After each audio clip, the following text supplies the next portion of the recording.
Ladies and gentlemen, good day and welcome to the Anand Rathi Wealth Limited earnings conference call for Q2 and H1 FY 2024 to 25.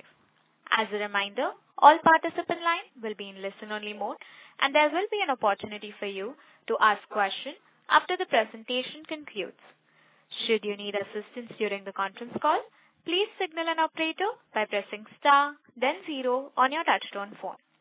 Please note that this conference is being recorded.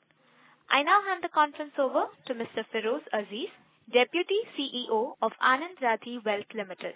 Thank you, and over to you, Mr. Feroze. Good afternoon. Thank you, Sejal, for giving me the opportunity to talk to the audience. Good afternoon, and thank you everyone for joining us for the earnings conference call for the quarter and half year ended 30th September 2024. With me, I have our Group CFO, Mr. Jugal Mantri, our CFO, Mr. Rajesh Bhutra, and our Head of Investor Relations, Mr. Vishal Sanghavi. In H1 FY24, our consolidated total revenues grew by about 35% year-on-year to about rupees 495 crores, and profit after tax grew 35% to 150 crores. We have revised our revenue guidance to 980 from 910, and we have revised our PAT guidance from 280 to 295. The mutual fund revenue registered a stronger growth of about 70% year-on-year to rupees 195 crores of the 495 in H1 FY25. Total AUM grew by about 57% year-on-year to reaching about 75,084 crores. And since our guidance was 72,000 crores for the full year, and we've crossed that number, so we are giving a new guidance of about 80,000 crores with God's grace.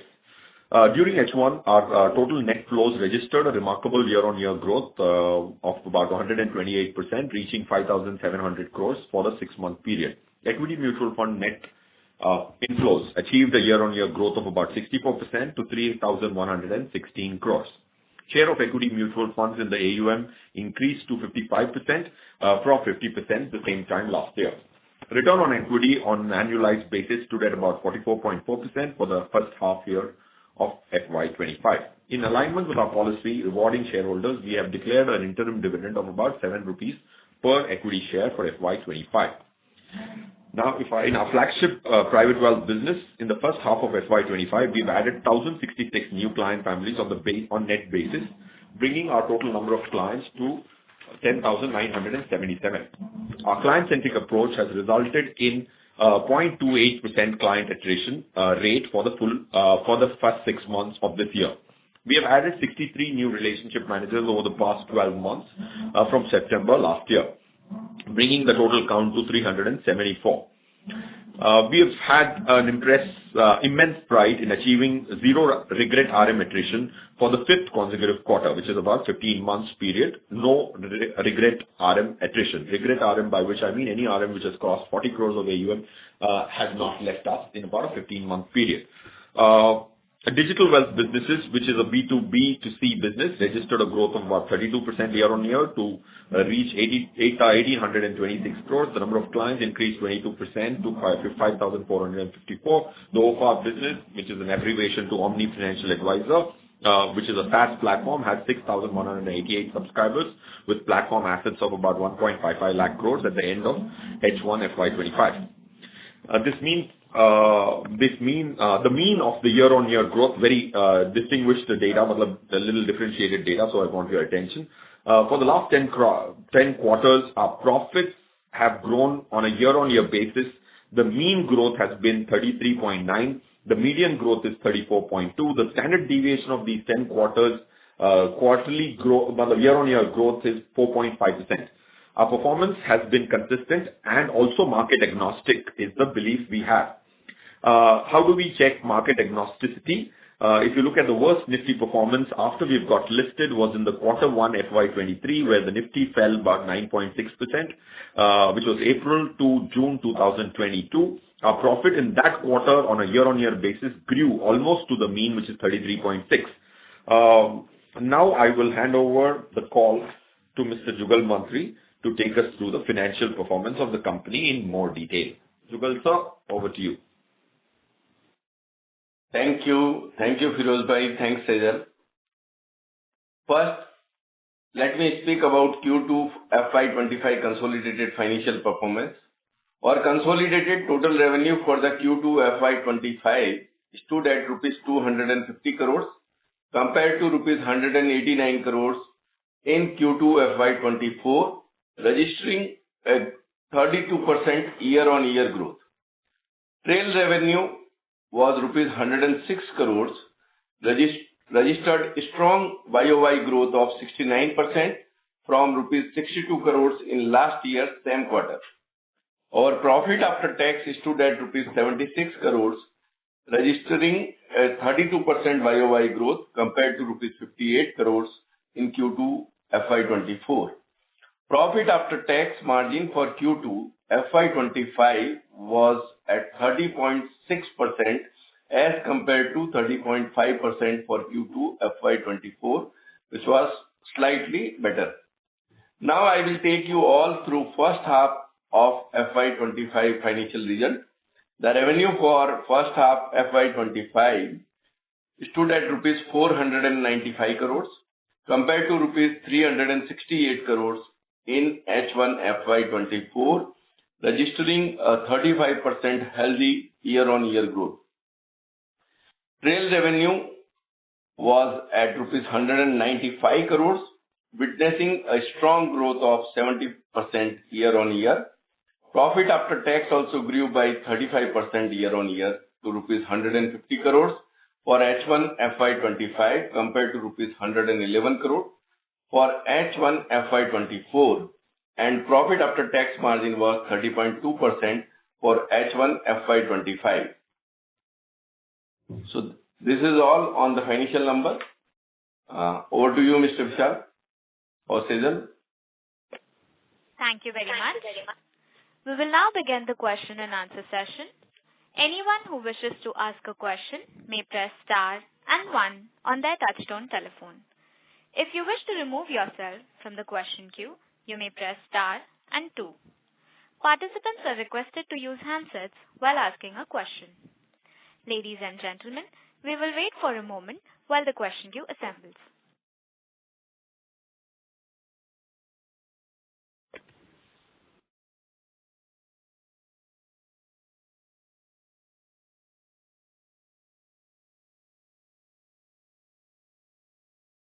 The first question is from the line of Sanidhya from Unicorn Assets. Please go ahead. Hi, good afternoon, everyone. Good set of numbers. So my first question is, can you explain the different yield, what are the yields on different product segments like equity MF, debt MF, NSP and others?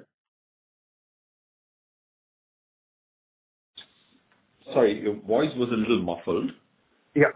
Go again. I'm so sorry. Yeah. It's good now? Yeah, it's a little marginally better. Okay.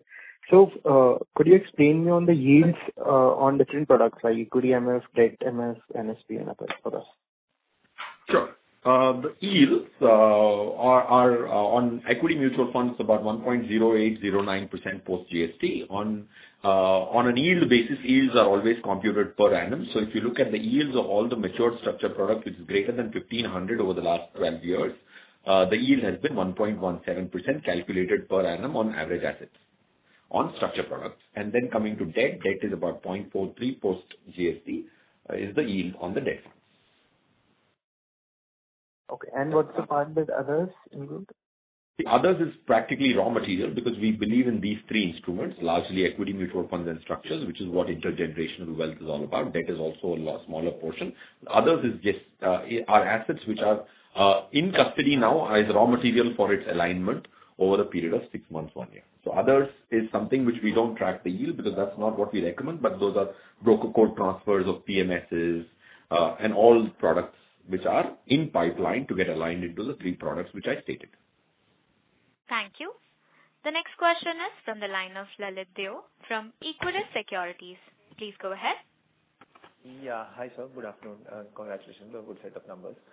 So first question was broadly on the industry front. We have been hearing that a large AMC has tried to cut distributor payouts on the back book of AUM. So have we received any such kind of intimation And just to follow up on this, in such cases, how should we see to it that our yields remain constant in this scenario? Yes, some AMCs might have tried to reduce the yields of the distributor where the TERs have come down because of mark to market.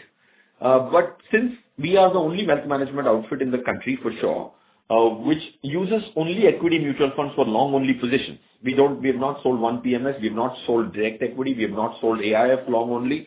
We stand apart in terms of only using mutual fund platform for long only positions because we think that's far better Sharpe ratios than most other equity participation vehicles. So our bargaining power is significantly more because we have only one platform, and I think that's the reason why you will not see a dip, and that's why you see a 70% increase in trade in spite of this pressure, which does not impact us as much or not at all. Does that answer, sir? Yes. Lalit, sir? Yes, sir. And secondly, sir, so while the net flows in the equity mutual fund have remained steady, but it has declined on a sequential basis. Whereas in the industry front, if we look at the equity flows in the equity mutual fund, so they have remained elevated or they have increased also on a sequential basis. So anything to look into it, why has been there a decline in the net flows on a QOQ basis, I would say? Absolutely. Very good question, Lalit Sahab. But now that we've been listed for about 12 quarters, I'm trying to reiterate how you should look at our business, whoever wishes to keenly look at our business and seriously wants to understand this business, which I'm sure you do, Lalit bhai. See, this business is about 1,977 portfolios. The client's objective, risk reward. And whatever is the allocation is a culmination of an allocation which is bottom up rather than top down. What do I mean by that is, if my total 5,700 crores is the net sale for the first half year, if markets run up, I am duty bound to realign one's portfolio towards structured products or vice versa, depending on which asset has a larger mark to market. For example, if you have 1st April 2023, if you look at our result, the structured product proportions were 29%, if I'm not wrong. Now it might be 23, 24%. Vishalji, give me the correct number. Proportion is? 24.66. 24.66. Lalita, now what happens is, why is this proportion come down? Because there's more mark to market in equity mutual funds, because our model portfolio has outperformed Nifty by 16.88% last year. And it has outperformed as of yesterday by 66.09% on Nifty. So when I reallocate money from equity mutual funds to structured product for a client who had agreed to have 65-35, it might have changes in the allocation from a sequential quarter-on-quarter basis. So having said which, to answer your pointed question, what does this imply? This implies that there is some degree of realignment happening because of higher mark to market.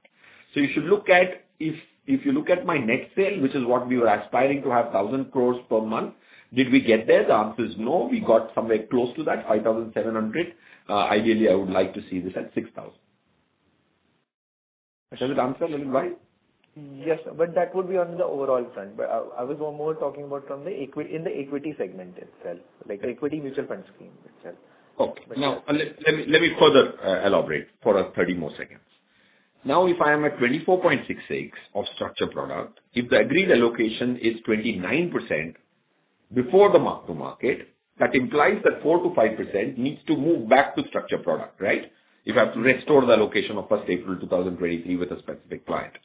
So it might mean that I might sell some mutual funds and buy structured products or vice versa, depending on the mark to market, is what I was trying to help you understand. And it should be looked at the overall asset perspective because it is bottom up rather than top down. I don't sell mutual funds thinking itne mutual fund basne. I don't sell structured products thinking that itne structured product basne. You're creating the portfolio and allocations are an outcome rather than an input.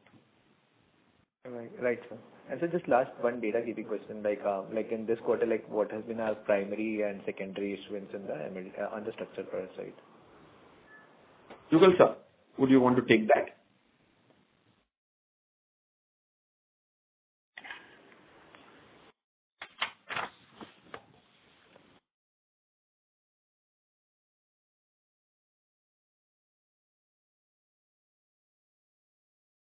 So, Jugal sir, are you there? Or should I read that? This is for primary, right? 3283 is primary for 6 months full period and secondary is 958. Sure, sir. And so just last question, like, has there been any change, like post the taxation rate, post the taxation change, what is the current tax rate which we are, what is there on the MLDs? See, the tax rate change does not impact my structured product business because the Sharpe ratio of the structured product is 1.93. Okay, out of the 16 products which are there in wealth management, and there are about 15,000 plus ISINs which a client can cut a check to. If you arrange them in the descending order of Sharpe ratios, post-tax or pre-tax, you will see structured products right on top, the ones which we make. So 1.93 is the Sharpe ratio of structured product. The next best is mutual funds, 0.78. PMSs are at 0.3, 0.4. That's point which I'm saying. So does it change our product allocation? The answer is no. Second is that if you look at taxation is always at file level, and the great part of Section 50AA is that it counts all the gains as short-term capital gain, and short-term capital gain gives you the provision to use Section 70 to Section 74 for any set-offs which an equity loss can throw up. So having said which, the average taxation at a family level, which we believe is about 19-20% for the maturities which have happened after the tax change. Okay, but in general, if we talk about only the structured products, then I was just trying to refer. No problem, sir. Okay, now let me elaborate further. Unfortunately, I'm trying to compress an answer which is an hour's discussion with a client to about 30 seconds, 50 seconds. But yeah, having said which, with that limitation, let me give you one more data point. If in India's due tax regime, which is the new tax regime, even if you earn 50 lakhs, the tax rate is 24% on a graded fashion if you put it on an Excel sheet. So if there is a gain of 50 lakh rupees, as per the new tax slabs, if I don't take any provisions of those Section 80Cs and those total provisions of Section 80DD, if you put on a weighted average basis, even if there is a 50 lakh gain, 49 lakh gain, the weighted average tax works out to 24% and not 33%. And in a family of 5, you would always have a file, which is a major file, which does not have a clubbing provision under the 65, Section 65. So it's a longer story, Lalit bhai.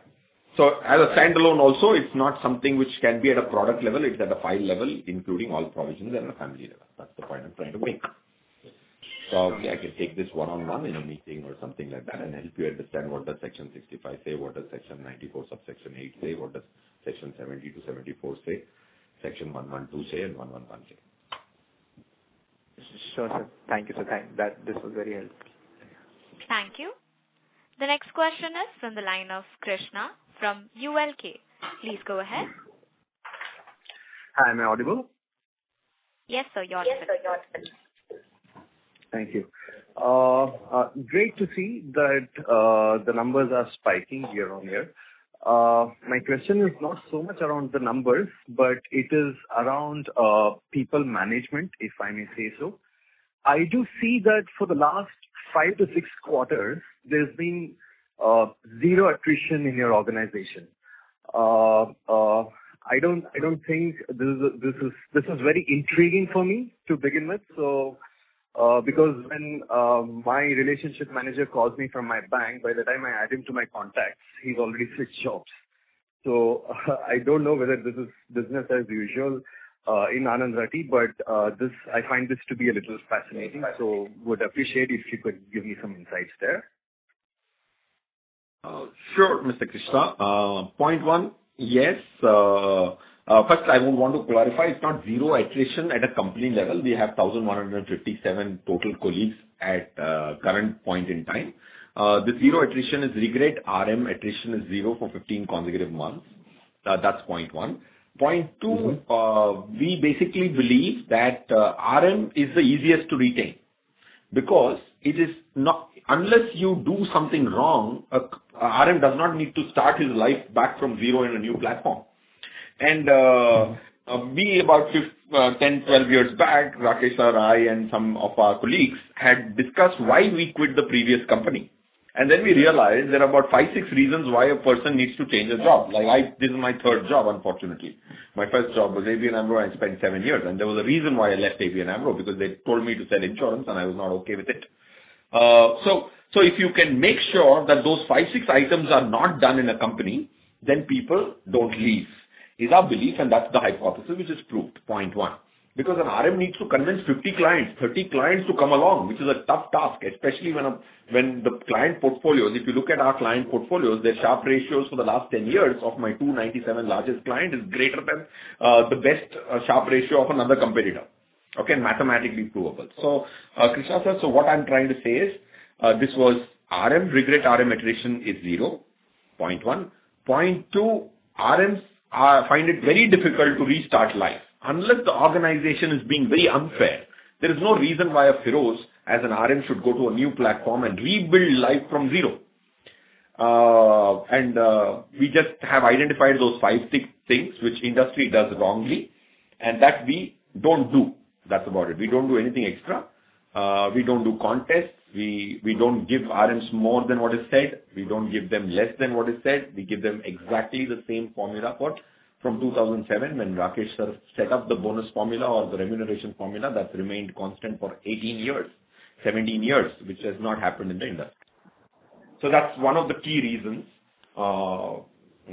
stability of remuneration is one of the 5-6 reasons why this is the way it is. And we want to be the Finland of the corporate world, which is the happiest country as they claim. Thank you, sir. That was helpful. No more questions. Thank you. The next question is from the line of Samakya Shah from Samiksha Capital. Please go ahead. Yes. Am I audible? Yes, sir, you're audible. Yeah. Congratulations on a good set of numbers. I just want to know about the alpha generated on our model MF portfolio. So can you just throw some light on that? Samyak sir, sorry, I again missed hearing your question with some degree of yeah. So alpha generated on our model portfolio. Yes, alpha generated on model portfolio. We like to compare ourselves to Nifty because that's the most familiar benchmark. If you look at Nifty, of course, some people might debate why not NSE 500, why not Nifty small cap 250. But Nifty 50 is what the tier 2 benchmark most fund managers in India have chosen. And that's our fund benchmark as well. When given a choice, most fund managers have actually chosen Nifty 50.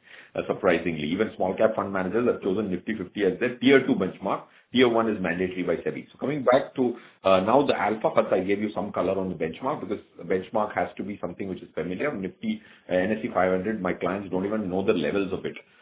Coming to Nifty last year, I think 16.88, like I said, was the alpha on Nifty of our model portfolio. We went small cap heavy. We were 0 small cap schemes in March 2023. On 1st April 2023, we were suddenly 3 small cap funds. So we were 0 small cap for 4 years with whatever God's grace and some degree of mathematics. We had decided that we will be out of small cap just after the IL&FS crisis in September 2018. So we stayed without any small cap for 4 years. Then we went straight to 3 small cap schemes. Now we have 2 small cap schemes, and that really resulted that whole broader market call with God's grace went right, and that gave us some serious alphas last year. And then this year, of course, the liquidity in the small cap space continues, and we track that on a daily basis, and that's why there's a broader market rally continuing, unlike most of these institutions, several institutions believing that its broad-based rally is overdone. Till the liquidity tide turns, we believe that there is some more juice left. And so the alpha this year, if I have to tell you the precise number, I'll tell you as of yesterday. Just bear with me for a minute, sir. Yeah. I'll tell you precisely as of yesterday. It is 7.34. Okay, till date. Yeah, it is 7.34 till date. Yes, for this financial year. Okay, decent. And my another question is we have seen increase in finance cost this quarter. So is it like one-off item on account of buyback or anything else? Yes, Google search best equipped to answer this. No, actually, see, if you recall that we have done the buyback and the treasury got deployed. Now whatever this finance cost is there, there is no borrowing we have. In fact, we have got the other income and the fixed deposits are placed. So as and when there is a treasury requirement is there is a overdrawn on the FD line. So it is FD/OD used and the cost is largely on account of that. Okay. So we don't have any borrowing in the company. It is a debt-free company. Yeah, got it. Thank you. Does that answer your question? Yeah. Yes. Thank you. The next question is from the line of Aman Singh from ProfitGate Capital Services. Please go ahead. Hello, am I audible?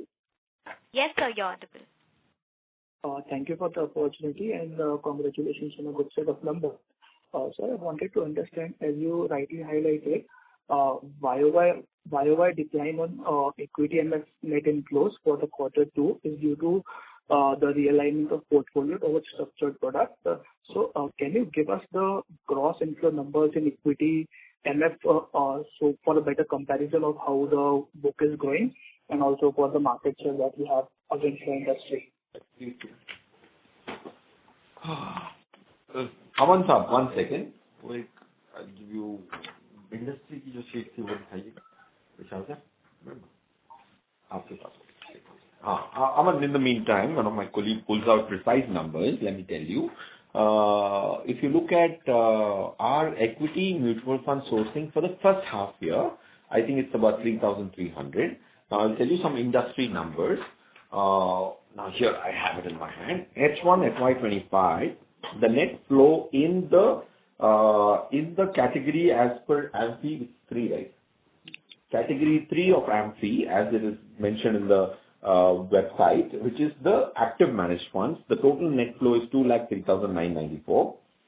SIP purchases for the same period of H1 FY25 is 1,33,925 crores.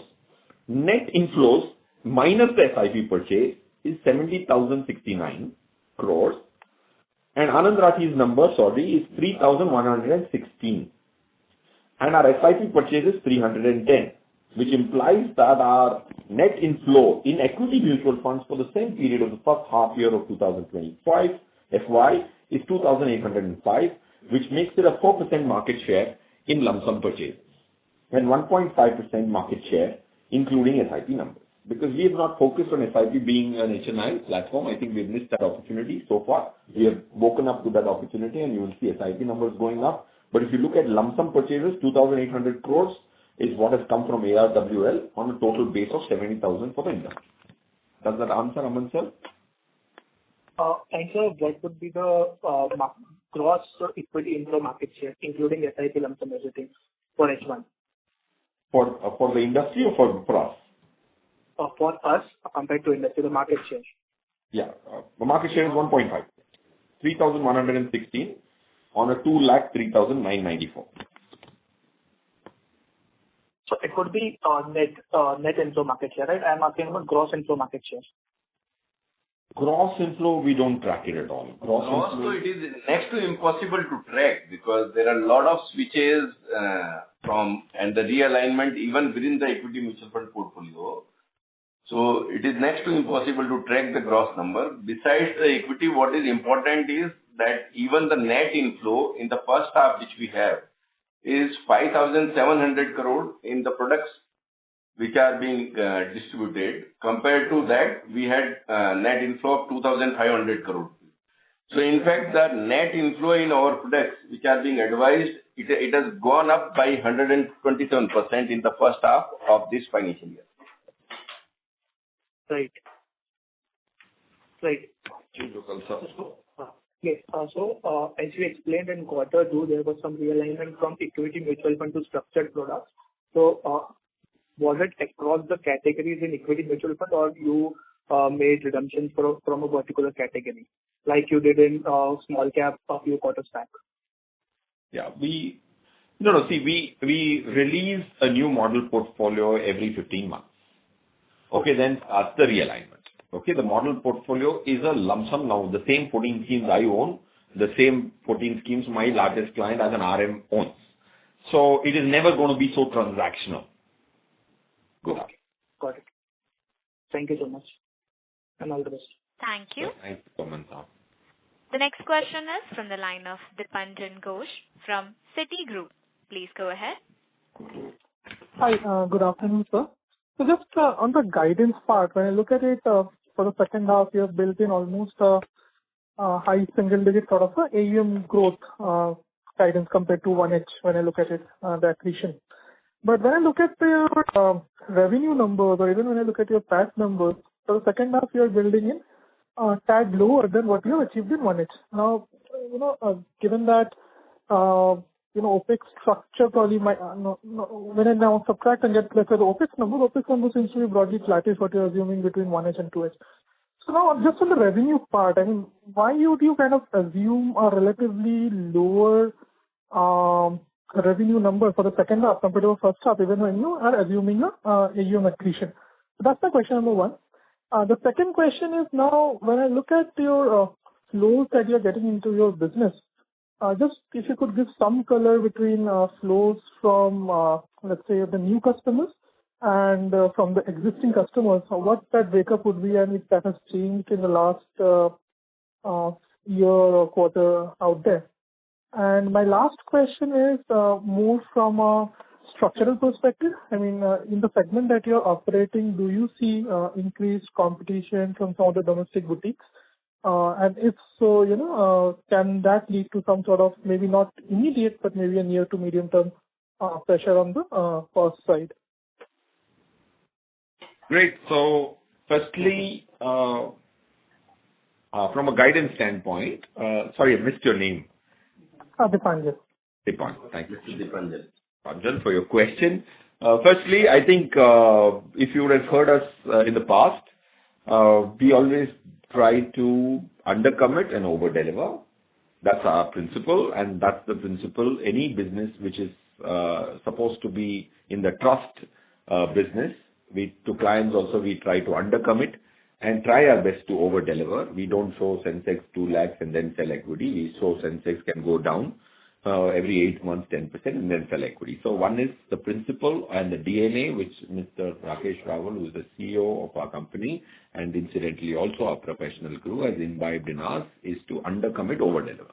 So any guidance numbers have to be seen with that color. And we also believe in God, so there could be surprises. That's why we would always have some conservatism and not look at sequential growth. Half year to half year growth are not supposed to be seen in this business for the nth time. I'm mentioning this in my calls, that it is a business of managing money and revenue is an outcome. I can't decide this is the revenue I want and that's how I will manage the money. Okay, and we have to respect the fact that we have collected 75,000 crores of hard-earned monies, which on average takes 15-20 years for every family to accumulate. So revenue can't result in allocations. Allocations have to result in revenue. So that's on the guidance part, right? Second, which was first question was existing vis-a-vis new clients. 65 old clients and 35 new clients. Okay, we believe that we are one of the wealth management outfits. We like to believe that we are more secure as a group of professionals, saying that we don't push people to start big. We say you start with whatever, 1 crore, but as long as you have 8, 10 crores, 15 crores as your investable surplus, I would allow somebody to start with 1 crore. Earlier, I used to allow them to start with 50 lakhs also. And once I establish that my Sharpe ratios, the worst Sharpe ratio is better than the best Sharpe ratio of somebody else, there is no reason why I will not be able to consolidate. That's why 2/3 comes from existing clients and 1/3 comes from new clients. And the third question was what, Vishal? The third question was more on the competitive intensity. How do you see that shaping up? The competitive intensity, our competition with anybody who has a Sharpe ratio less than me. Okay, there are two. How we see competition, of course, it might look too idealistic. There is a competitor to sales team. There is a competitor to research team. Now, for example, if there is anybody better than us in terms of risk reward to a client, that is a competitor to my product team, Mr. Chetan Chennai and 145 people, saying that why is somebody delivering a better Sharpe ratio than me? if somebody is delivering worse off than me, then it's a competitor to my sales fraternity. Because भाई अगर पैसे बाहर अच्छे नहीं चल रहे हैं तो तुम ला क्यों नहीं रहे हो? अगर अच्छे चल रहे हैं तो मिस्टर शनॉय आपकी रिसर्च टीम कर क्या रही है? So that's how we see and we learn from our competitors. So to answer your question, competition will come, but there is enough and more money which is not delivering the sharp ratios of even 0.5, and people don't even measure risk-adjusted return of their portfolio. So if you measure and somebody is doing very well, better than us, we don't treat that as competition. We let that be. And so we have the courage to say no to some clients, which I don't think wealth management outfits have the client. Once I say no to those 5% people who are doing better than us and learn from them, I have the conviction to get the 95 in. And that's been the principle, sir. That's how we see competition. And there is so much underutilization on a risk-reward basis, you'll be surprised. Even 100 crore clients have a sharp ratio of 0.3. So many of them. So if I can come back on the first question was, my question is not from a guidance perspective, more from the perspective that, barring asset allocation, if I just look at your mutual fund distribution business, do you see any risk to the yield? I think one of the first questions was regarding back book repricing from one of the larger aims. I mean, is that more of a trend that you expect from the other incumbents to follow it, or it's just more of a one-off event from one of the larger players? I mean, a question is more from a yield perspective, how you see that shaping up, or is there any risk to the MF yield? We personally think that we generally like to manage risk. Risks will be there. I can give you 100% that not just the 10 risks which I've written on my notes in my phone, there will be some unknown risks, and risks are practically the ones which you don't see coming, right? So I have total 17. I call the green risks are higher likely risks are 10. So after having provisioned that is why Rakesh Rawal gives the guidance of 20-25% for the next 10 years. So to answer your question, yield compression unlikely. We were the only wealth management or one of the few wealth management outfits which went all trail in 2016 when it was regulatorily mandated in 2018. And we have not had to change our distribution and advisory model from 2013 1st January when it has been released. Most of our industry participants have had to be toying between advisory, distribution, PMS platform for the mutual fund business. I think, if I'm not wrong, at least 3 changes have happened in most wealth management outfits from 2013 in their business model. When we look at regulation, we look at regulation not from what is written, but between the lines. And probably on a one-on-one discussion, I can tell you what we read as a regulatory change. Yield compression is the least of our risk, and even if there is a 5-7 paisa risk of having 1% only trail commission, we are very well poised to handle that. Thank you and all the best. Thank you, sir. Thank you. The next question is from the line of Prayesh Jain from Motilal Oswal Financial Services. Please go ahead. Yeah, hi. Congrats on great set of numbers. Just a couple of questions. Firstly, when you're mentioning about your alpha generation, you mentioned your performance versus the Nifty. But could you also give some color as to how many of your portfolio schemes would have outperformed their respective benchmarks, and what will be the average delta over their respective benchmarks? Yeah, I can tell you that, but that's something which I don't track as much, but of course I track, but that's not a commitment I give. Because everybody has a tier 1, tier 2 benchmark. If you want to know what is the outperformance on the respective benchmarks, which I think is itself flawed, is 2.91 for this year. 2.91. Okay, great. And the other thing is from a structural perspective, how do you see the share of your structured products, say over the next 3-5 years? How do you see that kind of changing? I don't think there could be too much change. When we started in 2012, November, our first structured product issuance at Anand Rathi, we had a 30% allocation as the maximum allocation, today 35. So we went in 12 years to 40, came back to 30, we are now at 35. for most of the portfolios. We recommend this. So to answer your pointed question, it's going to be a plan B in the portfolio, and that, to my mind, would be 1/3 or close to that for the next 10 years. Unless the macroeconomics change, if the delta, vega, gamma, theta, rho, which are the first order Greeks of the long-term options, change dramatically, which I think is unlikely. Vera and beta, which are the second order Greeks, which we track to make a product, unless they change to over its heads, there is no reason why this allocation would change, or the same product which we have done 1,500 times each will change. We don't believe in innovation. We believe in optimal innovation, because innovation, for the heck of it, is something which is detrimental to the Sharpe ratios of the portfolio. That's what our study shows. Okay. Does that answer, sir? Yeah. That's it from my side. Thank you. Thank you. The next question is from the line of Rohan Mandora from Equirus Securities. Please go ahead. Yeah. Sorry to interrupt you, sir. May I request you to please use your handset? Is it better? Yes, sir. Please go ahead. Mr. Rohan? Hello? So we are not able to hear you very clearly. Sorry, I'll join back the queue again. Sorry. Sure, sir. No, we can hear you, Rohan, bhai. Now, I could hear you. Sejal, I could hear Rohan. Sir, he got disconnected. Okay. Due to no response from the current participant, we will take the next participant. The next question is from the line of Sunil Shah from SRE PMS. Please go ahead. Yeah, thanks for the opportunity. Congratulations, Feroz, and the entire team at Anand Rathi, Jugalji and all. Sir, I've been there in the company for like reasonable period of time, and I'm really looking at being there for like another 5-10 years. As you stated, Rawalji and all are targeting 20-25% growth over the next decade. That's the sense, and we are clearly preparing our company in that direction. Really appreciate, the client acquisition to employee retention to the products, processes, everything.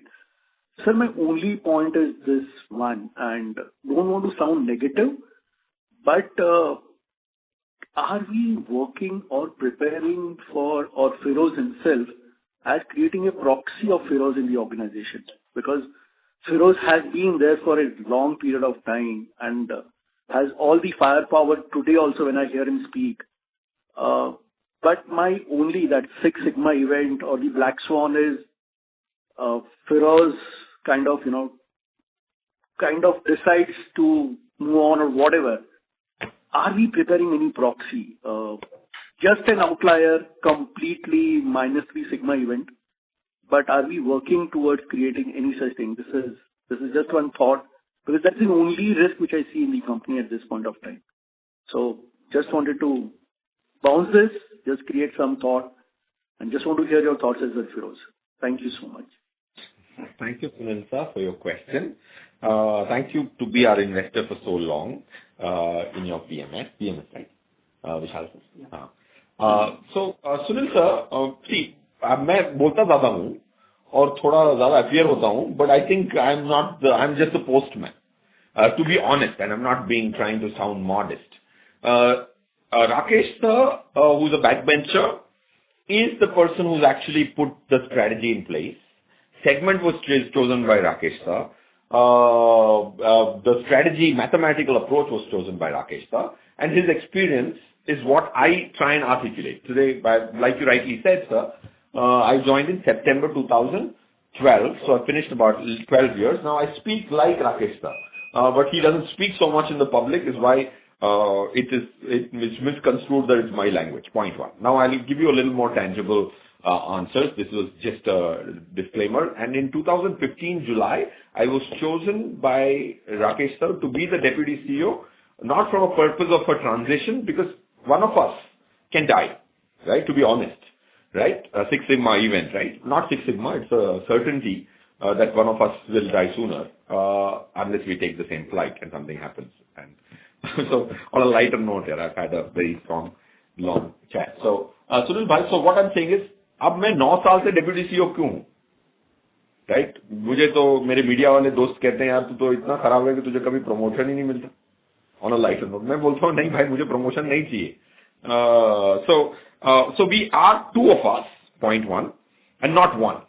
Okay, I might be doing the talking in the public domain. But his brain is significantly more than mine in the business because of he joining in 2007, 1st April 2007. That's point one.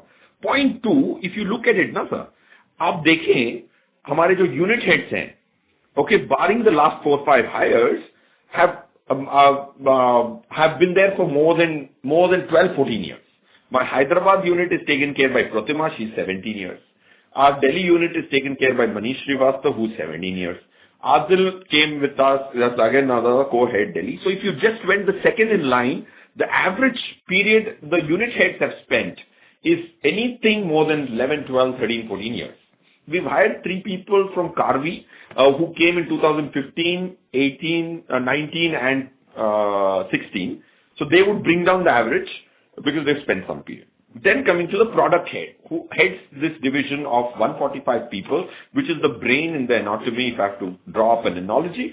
Chetan Shenoy, who's the product head, has worked as a colleague of mine from the first day I started in the corporate world in 2004. On February 10, 2004, when I joined ABN AMRO, that was one of the first people I met. So we have worked together as a group for really long periods of time. Like Chetan Shenoy, 20 years. My product deputy head, close to 14 years. So if you look at all the product top 10 people, I actually have 6 people plus 14 people. 6 people have worked as a colleague to me for at least 14, 15 years. From 2010, 14 years. And the next in line in the product, 14 people, have spent at least 8 years average. So the only way to prepare for somebody's absence in an unfortunate event is to have near zero attrition, both at product level and the RM level. That's what we've tried to do, but you really set us thinking, Sunil bhai. We will try and see if there can be a more cogent plan, and I will take this as a feedback. Yeah, no, really appreciate the detailed explanation that you shared with me. And good to know the tier to the people working. So thanks for all this. That really puts to rest all the doubts that I had in my mind. Thank you so much, Feroz, and wish you a real long journey ahead in all aspects. Thank you so much. Take care. Thank you. The next question is from the line of Viraj Mehta, who is an individual investor. Please go ahead. Hello, am I audible? Hello. Yes, sir, you're audible. Yeah, hi. Great set of numbers and quite an up and up growth for the last 2 years, reaching almost 4,000 number. Great achievement for us. I have only one question, which is any plan of corporate action going forward? Say a split bonus. Like we said the last time also, in the AGM, I quote my chairman, saying that we will surely consider corporate action, is what was said, and that stands to today as well, in the same manner, which was told in the past. But one very interesting data, we made a predictive model to see which are the companies which give a bonus. Maybe if you get in touch with Vishal ji, he can share with you predictive analytics of which are the companies which end up giving bonuses on NSE 500. We've done some interesting data, and any company which has risen has a larger probability of giving bonuses, and any company which has given larger bonuses have risen. So vice versa. Vishal ji ke saath, I think we can give you. Sir, ka naam kya tha? Viraj sir. So I'm giving you an abstract answer, but we've done some predictive analytics in terms of the NSE 500 companies in terms of bonus. Not specific to Anand Rathi, but whatever I'd heard Mr. Rathi's hearing him in the AGM, I'm repeating the same thing. Yes, we will consider. We believe in rewarding the shareholder. Well, thank you. And I get his details from the website, is it? Thank you, sir. Thank you. The next follow-up question is from the line of Sanitya from Unicorn Assets. Please go ahead. Hi, please, just to follow up that, see the number of clients that you value in maybe this H1 FY25 or say one full year if we compare from H2 FY24 and H1 FY25. So what kind of client base that is like in terms of the AUM that they are bringing? In which category do you place and what percentages would you assign like? 5 lakh to 50 lakh to 5 crores and 5 to 50 or more than. Sir, your name I missed again. Sorry. Sanitya. Aditya, is it? Sanitya. Sanitya, sorry. Sanitya, see, how we look at it is, the first filter is, we try and see whether the client is from our segment. What is our segment is 5 to 50 crores of investable surplus other than the offices and home he occupies. That's the first check we do. Let's assume Sanitya's balance sheet, apart from the home he lives in, is 15 crores. Then I know the first tick mark that he has the potential to be my client segment. Then I'll tell Sanitya, साहब मेरी story सुन लीजिए और आप 1 करोड़ से चालू कीजिए तो 1 करोड़ से चालू कर सकते हैं. यही चीज 6-8 महीने पहले हम 50 लाख से भी चालू कर रहे थे, but I think we've come some distance, unlike most private banks who say that you start with 5 crores, which we think is a little unfair because so most of the clients, if not all, will be in investable surpluses greater than 5-7 crores. And below 50 crores. We don't like to go after rich people who have got into money just now, unlike most of our friends in the industry do. They see if this guy has sold a business for 200 crores, they would go to him. We would not want to go to him because I don't want to fight a cost war. And we like to get intergenerational wealth and 5 to 50 crores is the segment, starting with 1 crore. Does it answer, sir?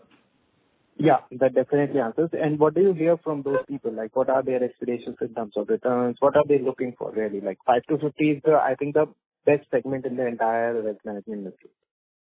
That's my belief.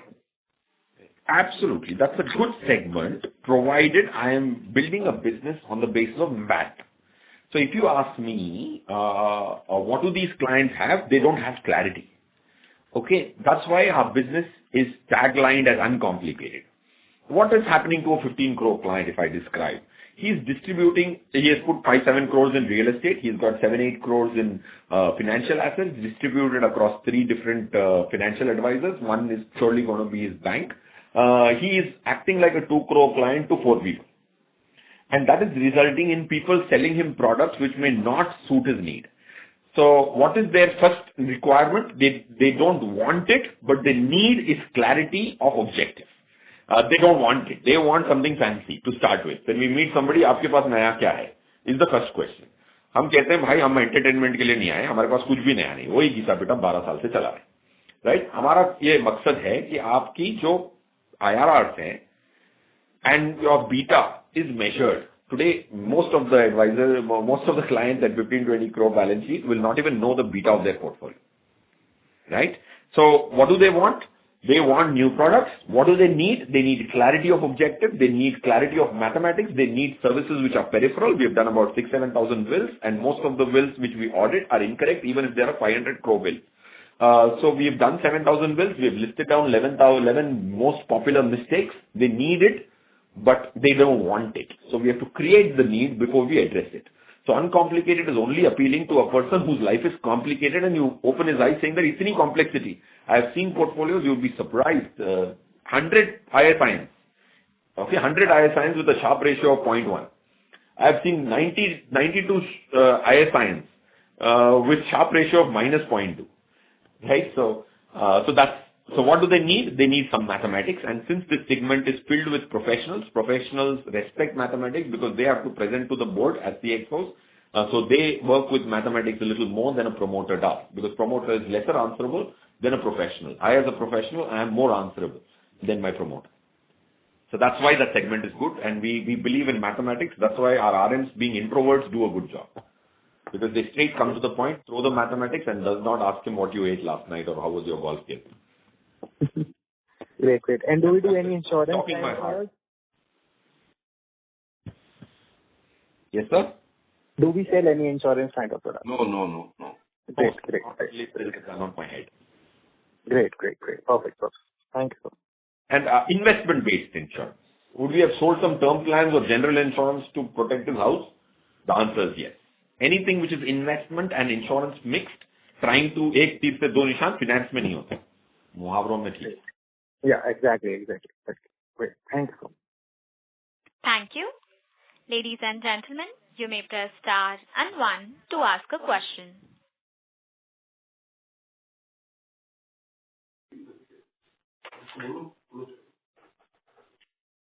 As there are no further questions from the participants, I would now like to hand the conference over to Mr. Feroz Aziz for closing comments.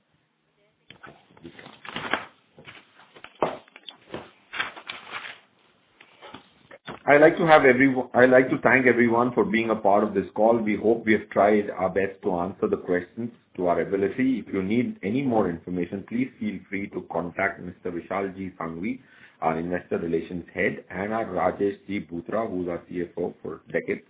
I would like to extend my good wishes for the upcoming festive season, and may you have a great weekend, and thank you for your time and patience.